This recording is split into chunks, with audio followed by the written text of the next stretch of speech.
Quiet down, please.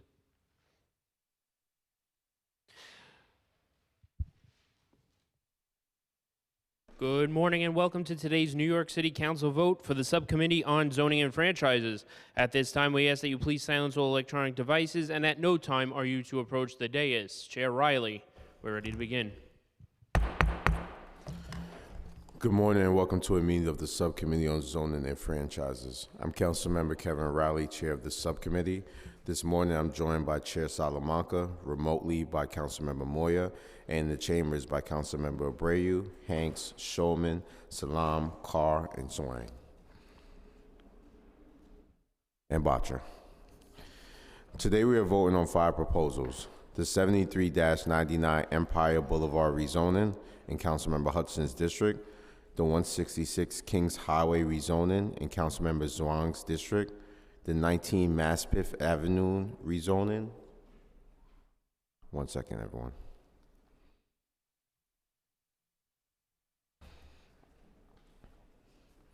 We're having technical difficulties, just one second.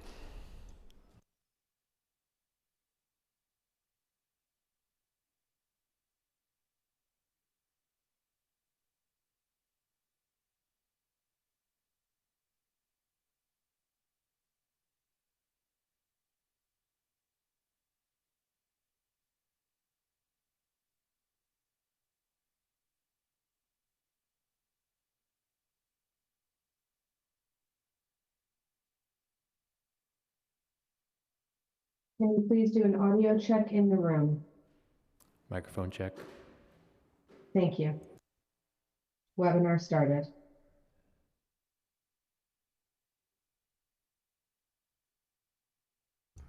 Okay.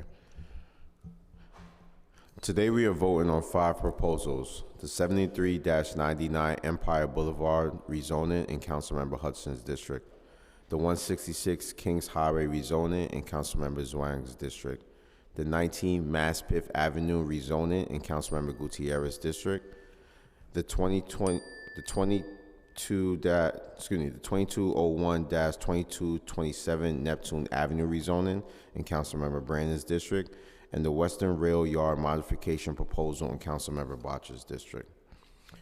The first vote concerns LUs 275 and 276 regarding the 73-99 Empire Boulevard.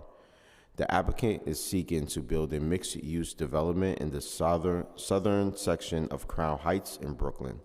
The development, as proposed, will have approximately 261 apartments, of which 52 are projected to be affordable. The proposal involves 2 actions: a zoning map amendment to change a C8-2 district and an R6 district within a C1-3 overlay to a C4-4D district, together with a zoning text amendment to map a mandatory inclusionary housing area. We are recommending one modification to limit the MIH option to option 3, which will ensure deep affordability and require that 20% of the residential floor area be available to families making 40% of AMI, which is approximately $58,320 for a family of 3. Councilmember Hudson supports this application as modified. The second vote concerns LUs 277 and 278 regarding the 166 Kings Highway. The applicant is seeking to build a residential mixed-use development in Bensonhurst, Brooklyn. The development, as proposed, would have approximately 97 apartments, which a percentage would have to be affordable housing pursuant to mandatory inclusionary housing. The proposal involves 2 actions: a zoning map amendment to change an R6B district with a C2-3 overlay to an R7X district with a C2-4 overlay, together with a zoning text amendment to map a mandatory inclusionary housing area. We are recommending 3 modifications. We will be modifying the zoning map application to map an R7A district rather than the R7X district. An R7A district is more consistent with the density in this part of Brooklyn and will establish a height limit that takes into account the lower existing heights to the south of the rezoning area. This will still result in a significant number of apartments, up to approximately 68 market rate apartments, and 22 permanently affordable apartments. We will also modify to limit the rezoning area to block 6619 because the other proposed block that was originally included, which is block 6620, is uniquely shaped and presents a different set of considerations that should be independently evaluated. Lastly, we modified the application to limit the MIH option to option 1 to ensure that at least 25% of the apartments are affordable to families making an average 60% AMI, which is approximately $87,500 for a family of 3. Councilmember Wong supports this application as modified, and I will give the floor to Councilmember Wong to give her remarks. Thank you, Chair. For 166 Kings Highway, the community has a lot of concerns about the initial proposal, but now everyone is happy what we're going to get. After months of feedback, I was able to meaningful changed reflection what's important to my community, which include height, affordability, unit size, and more. The application addressed those concerns, commit to build max 8 stories, include 25% affordable units, 90% family size units, and 2,500 square feet of ground floor community facility for local nonprofit. Most important, the developer has committed to not develop under any circumstance anything but that we've described. We are making sure there's no bait and the switch happen again in any district. I want to thank the community members and the applicant for working hard to make this project something that fits our community. I want to ask my fellow council members vote yes on this project. Thank you. Thank you, Councilmember Wong. The third vote concerns LUs 279 and 280 regarding 19 Maspeth Avenue. The applicant is seeking to build a residential mixed-use development in East Williamsburg, Brooklyn. The development will have approximately 15 apartments, of which approximately 4 will be permanently affordable housing. The proposal involves 2 actions: a zoning map amendment to change the C8-2 district to an R7D district with a C2-4 overlay, together with a zoning text amendment to map a mandatory inclusionary housing area. Councilmember Gutierrez supports this application. The fourth vote concerns LUs 281 and 282 regarding 2201-2227 Neptune Avenue. The applicant is seeking to build a residential mixed-use development in Coney Island, Brooklyn. The development will have approximately 145 apartments, of which approximately 37 will be permanently affordable housing. The proposal involves 2 actions. The first is a zoning map amendment to change an M1-2 district to an R7-3 and an M1-5 mixed-use district. The manufacturing district is intended to allow a popular neighborhood bakery currently located on the development site to relocate into the new building. The second action is a zoning text amendment to map a mandatory inclusionary housing area. The Councilmember Brandon supports this application. The fifth vote concerns LUs 283 through 286, known as the Western Rail Yard Modification Project in Councilmember Bottcher's district. As background to this proposal, the Special Hudson Yards District was established by the city in 2005 and included the Eastern Rail Yard and the Western Rail Yard. The Eastern Rail Yard development was completed in 2019. In 2009, the city granted approvals to allow Western Rail Yard to be developed as a mixed use, but primarily residential area with public open space. The Western Rail Yard is bounded by 11th and 12th Avenues from West 30th to West 33rd Street. Since then, the Western Rail Yard has sat undeveloped for over 15 years. The applicant has now gone through ULURP again to allow for an updated development plan at the site, originally pursuing 2 possible scenarios. The first scenario involved a mixed-use development that would have included a casino if the applicant had sought and been granted a license by the New York State under a separate state review process. The alternative scenario did not include a casino, which include commercial, residential, and community facility use. Both scenarios were planned with significant public open space areas. The applicant is seeking 4 land use actions for this updated development plan for the Western Rail Yard. A zoning text amendment,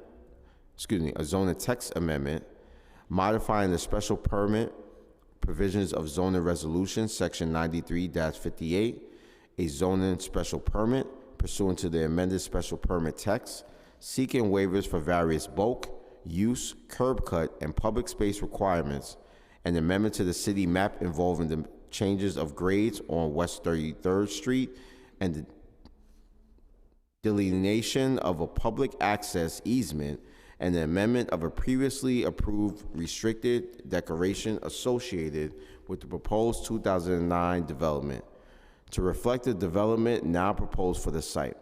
The council will be voting to modify 2 of the 4 land use actions before us today. The council will vote to modify the zoning special permit permit under LU number 283 to reflect a project that no longer includes a casino, that proposes a great number of residential units that approved by the City Plan Commission, up to approximately 4,000 total units, and included an amount of newly constructed affordable units equal to the greater of 420 or 25% of all rental units constructed on the site. That increases the amount of publicly accessible open space from 5.6 acres to 6.6 acres within the development, including a lawn of at least 1 acre, and that makes a related technical adjustment to the various bulk waiver across the entire site plan to facilitate both the increased publicly accessible open space and the increased amount of residential units in the modified project. This adjustment includes site plan modification in relation to urban design control for Site A to reduce the maximum permitted linear dimension, site plan modification in relation to Site B, which was approved by City Plan Commission to contain commercial office space, but which will now contain residential units, and site plan modification in relation to Site C, including a reduction in size of the Site C building podium footprint and reduction of the base height of a portion of these buildings' podiums.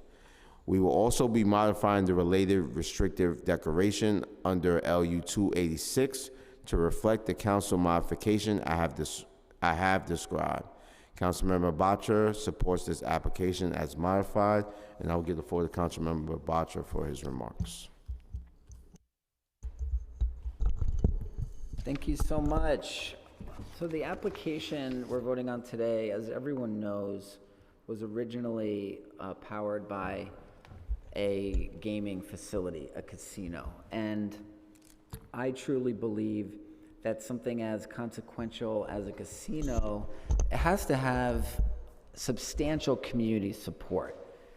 And that just didn't exist in this instance. So a week ago, we got the applicant to drop the casino from the proposal. So we're saying, in this instance, no casino, but we're saying yes to up to 4,000 units of housing, more affordable housing than the 2009 plan, a world-class green space that will be a destination for all New Yorkers and people around the world, with more green space than the 2009 plan, a new public school, cultural facilities, a daycare.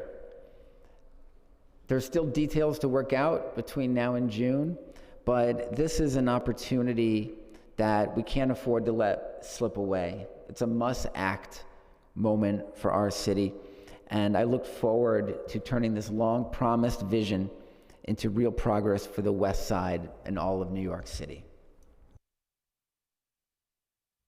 Thank you, Councilmember Bottcher.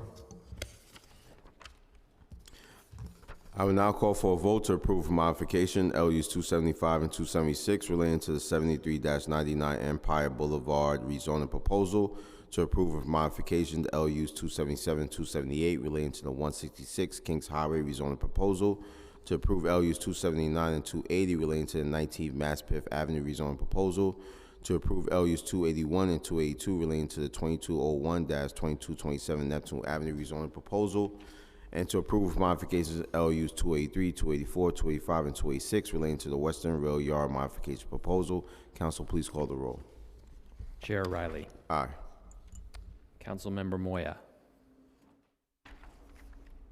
I vote aye. Councilmember Abreu. You said Abreu? Abreu. Aye. Sorry. Councilmember Hanks. I vote aye. Councilmember Schulman. Permission to explain my vote. Permission granted. So I just want to commend Councilmember Botcher for his decision here. It wasn't easy for him. I know we've had conversations, and there were conversations with other members as well.